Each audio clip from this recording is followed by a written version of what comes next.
ఈ ఇడ్లీ ఈ విధంగా తయారు చేయటం ఈరోజే ఫస్ట్ టైము.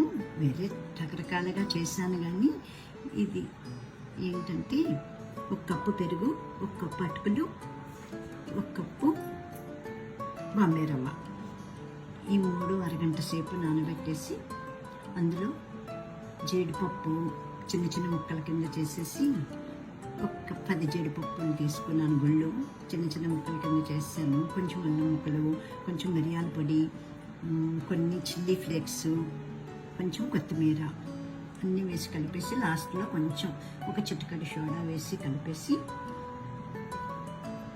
ఇడ్లీలాగా ఇలా వేసాను. బాగా వచ్చినాయి. కొంచెం బయట మిగిలిపోతే కనుక టిఫిన్ బాక్స్లో